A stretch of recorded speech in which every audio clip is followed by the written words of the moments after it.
Isang mainit na namang usapin at pinakabagong balita mula sa iba't ibang sulok ng bansa. Sa ating programa, ating kikilatisin ang makabuluhang kaganapan sa ating gobyerno, lalo na sa politika. Tayo ay magbibigay linaw at magbibigay kaalaman sa mga mahahalagang isyu na dapat nating malaman at pagtuunan ng pansin. Ito ay magbibigay linaw sa ating mga kaisipan upang maging wais sa pagboto sa mga susunod pang mga eleksyon. Sobrang nga talagang pinahiya nitong si FPRRD itong mga makakaliwang grupo, partikular na nga itong si Senadora Hontiveros, kung saan mga kaibigan ay ni-real talk ni FPRRD itong si Hontiveros sa sinabi niyang hindi ka tunay na leader kung hindi mo pa nararanasang magtaguyod ng isang komunidad.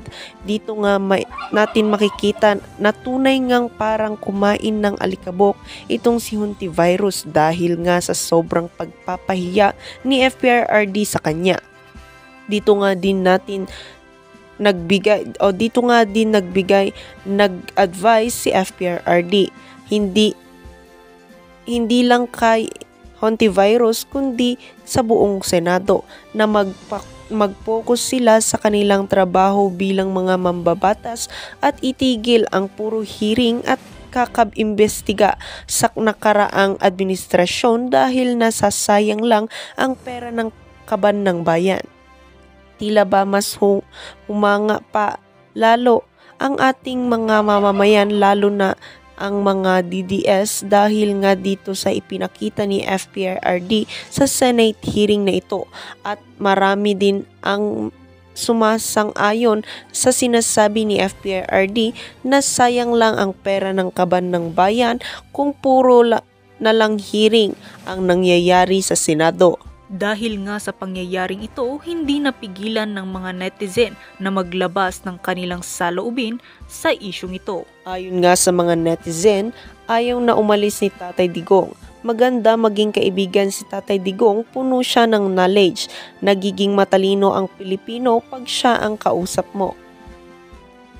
Yan ang tunay na Pangulo ng Pinas na matalino, matatag, may paninindigan, may isang salita, may alam sa pamumuno ng bansa, may pagmamahal sa mga taong kanyang sinasakupan, tayong mga Pilipino, at handa siyang magpakulong at magpakamatay alang-alang sa mga tao na kanyang minamahal.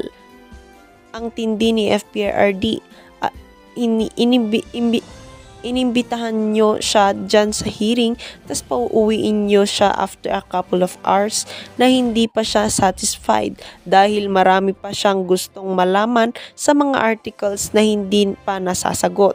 Naku, humanda kayo, Dan Fernandez, Abante, Padua, mga sinungaling kayo sa Quadcom. Ayan, lagot kayo kay FPRRD, aakusahan kayo ng crime.